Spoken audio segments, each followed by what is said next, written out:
reformulaciones, adaptaciones o readaptaciones del modelo matemático de Claude Shannon, el cual no es humano, el cual nada tiene que ver con la comunicación humana, el cual nada tiene que ver con los procesos de significación. En un intento por reorganizar el conocimiento o esas bases conceptuales y genealógicas del pensamiento, la realiza Robert Craig de la Universidad de Colorado. ¿Por qué es importante su artículo que publica en el Journal of Communication Theory de la SAGE? Porque este artículo, que después voy a entrar un poco más en profundidad en él porque es importante, que se llama Las teorías de la comunicación como campo. ¿Qué hace? Recupera las grandes tradiciones que se han hecho en los estudios de la comunicación sobre, fundamentalmente, teorías de la comunicación y las organiza en 7 tradiciones históricas. Y esas 7 tradiciones teóricas son importantísimas porque este artículo se convirtió en la base sobre la cual se escribieron todos los libros y manuales de teoría de la comunicación posteriores en el contexto norteamericano. Casi todos los manuales al inicio dicen: voy a organizar mi exposición de acuerdo a las 7 tradiciones de Robert Craig. Y Robert Craig en realidad decía: híjole, yo no quería eso. Yo lo que quería es que discutiéramos las tradiciones, porque muchas de ellas ni siquiera, les voy a mostrar ahorita cuantitativamente, ni siquiera se usan en la investigación de la comunicación. Ni siquiera están presentes en la investigación de la comunicación, no sirven ni han servido históricamente para construir conocimiento, pero podrían hacerlo. Y en vez de que se discutiera la propuesta, que lo dice al inicio del artículo y después también lo comento más tarde, en vez de que se discutiera esta propuesta de la organización de las 7 tradiciones, lo que sucedió es exactamente lo mismo que había sucedido en los años 60, se institucionalizó. Y entonces, ahora creamos un mito sobre las 7 tradiciones. Son las 7 tradiciones que Craig en su momento creyó conveniente para organizar el pensamiento, no son las 7 tradiciones que han construido históricamente el campo académico. David Myers le hace una crítica al inicio en el año 2012 sobre los grandes problemas que hay al tratar de sintetizar esas 7 tradiciones. Voy a poner un ejemplo. Dentro de esas 7 tradiciones está algo que se le llama cibernética, está algo que se le llama semiótica, está algo que se llama sociología crítica. Pero si ustedes se detienen en cada una de ellas, van a descubrir que dentro de cada una de ellas hay genealogías que las hacen distintas unas de otras. Por ejemplo, no es lo mismo hablar de la cibernética de primera generación o de primer orden que hablar de la cibernética de segunda generación o segundo orden. En semiótica no es lo mismo hablar de una tradición pragmatista que una tradición estructural, que una tradición sistémica, que una tradición lógica.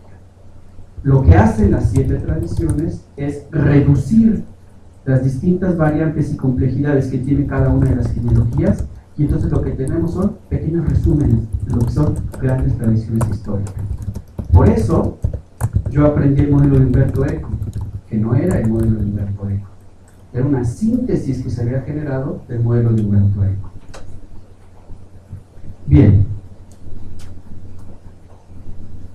¿qué sucedió? De esto se dieron cuenta los académicos en su momento. Hay un momento histórico en 1983. Se publica el Journal of Communication, que es uno de los journals más importantes en investigación de la comunicación a nivel mundial, porque ahí publican gran cantidad de investigadores de varias regiones del país. En este journal, en 1983, se publica un número emblemático que se llamaba El fermento del campo. ¿Por qué el fermento del campo? Se aplaudía, se veía como algo promisorio, ojo con la hipótesis de Rand, de que eso estaba creciendo, se veía como algo promisorio de emergencia de muchas escuelas, de emergencia de muchos objetos de conocimiento, de emergencia de muchas tradiciones teóricas, de emergencia de gran cantidad de enfoques teóricos y metodológicos para la observación de fenómenos. Es más, la comunicación explota, lo es todo y lo puede estudiar casi todo. Pero hay un intento por buscar la unificación en la diversidad. Y la pregunta por, ok, si somos todo eso y somos tan diversos, por lo menos debe de haber un eje articulador, algo que nos articule para decir que eso es de comunicación, y que eso no le pertenece ni a la sociología, no le pertenece a la filosofía, o no le pertenece a la ciencia política. Pero el fermento del campo se ve como algo positivo, es decir, esta explosión de objetos de conocimiento, esta explosión de acercamientos teóricos y metodológicos. 10 años después, exactamente 10 años después, se publica otra vez en el Journal of Communication, en 1993, la respuesta era, bueno, eso pasó en 1983, ¿y qué pasó 10 años después? Y se llama el futuro del campo. Y en el futuro del campo ya no se ve tan buena onda el hecho de fermento. A ver. Toda esta explosión de acercamientos, muchos de los cuales no son teorías, ni tampoco metodologías, y esta explosión de objetos de conocimiento, en realidad es algo que hay que celebrar. En realidad es algo que hay que celebrar, que no tengamos ni siquiera un elemento de unificación conceptual, o por lo menos empírica y metodológica, y ni siquiera un acuerdo formal, por lo menos un acuerdo implícito de cuáles serían los objetos de conocimiento, cuáles serían los acercamientos que fundamentan la existencia de una disciplina académica y sobre todo a nivel de institucionalización que tiene ahora. Se condena la fragmentación. A ver, no puede ser que celebremos que cada quien haga lo que quiera, estudie el tema que quiera, desde la perspectiva que quiera, y digamos que todo esto es muy bueno porque esa es la gran diversidad que inaugura y fundamenta nuestros estudios. Algunos ven en la comunicación una disciplina y otros ni siquiera les preocupa el problema de la disciplina. Es más, para algunos la pregunta es completamente irrelevante. No importa. Algunos llaman urgentemente por esfuerzos para definir intelectualmente el centro de la disciplina. Otros insistieron igualmente de forma urgente que cualquier esfuerzo por definir un núcleo teórico no solo sería inútil, sino contraproducente. ¿Qué más da? No importa. La diversidad, es más, eso es lo que nos hace ser lo que somos, la gran diversidad conceptual y teórica que hay. Se esperaba que en el 2003 se publicara, que sucedía en ese instante. No se publicó, y no más. Y estos temas no se volvieron a retomar en la agenda internacional. Pero ustedes los pueden revisar. Y finalmente, en 2008, se publica un proyecto histórico que coordina Wolfgang Goldstein, y es la Enciclopedia Internacional de la Comunicación, en la que uno esperaría ver por fin esas grandes matrices de conocimiento. Este es sumamente importante porque es a nivel internacional. Casi todos los países del mundo que tienen estudios en la comunicación están representados en esta enciclopedia en sus 12 volúmenes. Y gracias a las páginas hacker uno lo puede descargar de internet. Aunque no debería porque es carísimo. Bueno, no, sí debería porque... Pero bueno, ¿qué es lo que sucede? Lo que anuncia en el 2008 esta enciclopedia son los grandes campos de conocimiento de los estudios de la comunicación. Y anuncia uno que es muy importante. Y es una sección de la enciclopedia que se llama Teoría y Filosofía de la Comunicación. ¿Qué quiere decir esto? Quiere decir que la teoría es un subcampo en los estudios de la comunicación. Así como uno estudia comunicación y salud, comunicación y jóvenes, comunicación y lo que sea. Comunicación y teoría se convierten en un subcampo. Entonces uno creería que las teorías que uno trabaja, que las teorías que uno estudia, que las teorías que uno aprende le van a servir para la vida práctica. Pues no, resulta que le van a servir para dialogar en un subcampo, nada más. Es en el campo de las teorías de la comunicación. Entonces todo esto que enseñamos, todo esto que aprendemos, en realidad se está aplicando en los campos de conocimiento. El diagnóstico que les voy a enseñar a continuación, que hizo James Brown y Dorina Myron, de más de 1800 productos de investigación, es que no están sirviendo para construir conocimiento.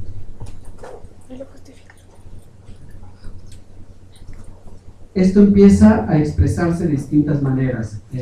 Por los años 70, que después vuelve a republicarse este libro maravilloso de comprender la comunicación de Antonio Pasquali, él ya anunciaba los problemas que le había dicho Berenson a Erram en 1950.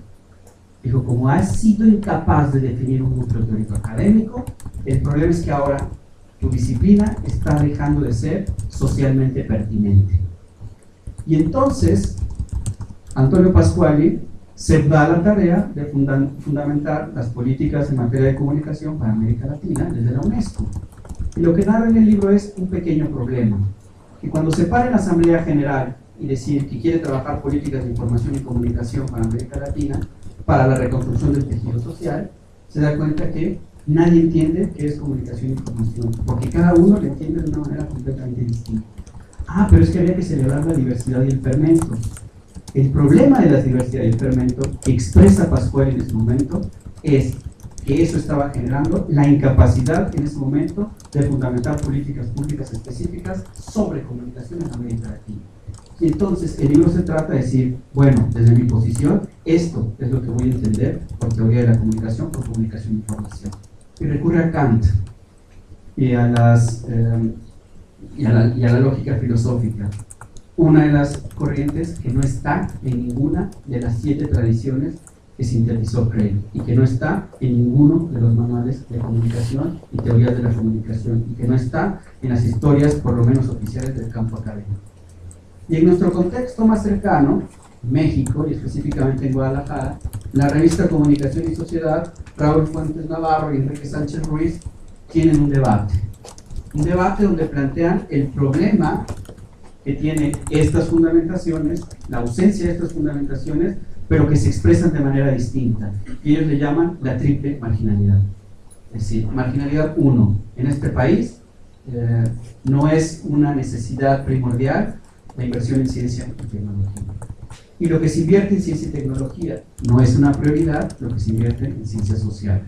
Y dentro de las ciencias sociales, la comunicación es como la menos importante. Entonces, en el contexto general, la investigación y la construcción de conocimiento no es relevante. Y dentro de lo que es relevante, las ciencias sociales son las menos relevantes. Y dentro de las ciencias sociales, la menos relevante es la comunicación. Y esto lo pueden, de hecho, lo pueden descargar todas las revistas que están disponibles online. ¿Cómo se expresa esto? Yo les decía que esto no es nuevo. En ese artículo de 1999, Robert Craig le llama las raíces de la indiferencia. En el 2006, Wolfgang Bonsbach, que en el 2005 él era presidente de la ICA, de la Asociación Internacional de Comunicación, da un discurso inaugural donde plantea las 5 tesis y antítesis, una de las cuales se las voy a mostrar. Y él dice: los estudios de la comunicación han acumulado una gran cantidad de conocimiento empírico maravilloso, pero a la hora de hacer investigación pierde relevancia esa gran cantidad de conocimiento empírico. Por lo tanto, se vuelve una investigación aleatoria e inclusive irrelevante. Y él le llama erosión epistemológica. Jeffrey St. John, Tim Stripas y Gregory Shepard, en otro libro que se llama Teorías de la Comunicación, que junta a gran cantidad de los teóricos más importantes a nivel mundial que han tratado de definir a la comunicación, le llaman un pluralismo teórico indiferenciado. Ahí está otra vez la discusión entre Bessel y Rand, no tenía fundamentación y este pluralismo teórico se veía como algo favorable. Raúl Fuentes, en su artículo del 2004 del anuario del CONEI, le llama el inmediatismo superficial. Y la propuesta que yo les traigo hoy es llamarle a esto relativismo teórico. Y a continuación les voy a explicar que hay relativismos, es decir, todo este problema que parece solamente conceptual y que parece únicamente de tradiciones teóricas, en realidad tiene expresiones en nuestros programas y tiene expresiones específicamente en los procesos de investigación, pero también tiene expresiones y fuertes consecuencias en nuestros procesos de formación profesional.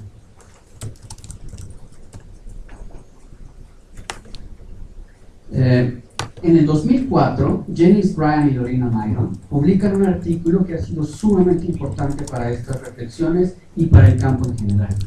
Estudian básicamente estos 3 journals, que son, y eran en su momento, los más importantes journals donde se diseminaba el conocimiento, sobre medios de comunicación específicamente.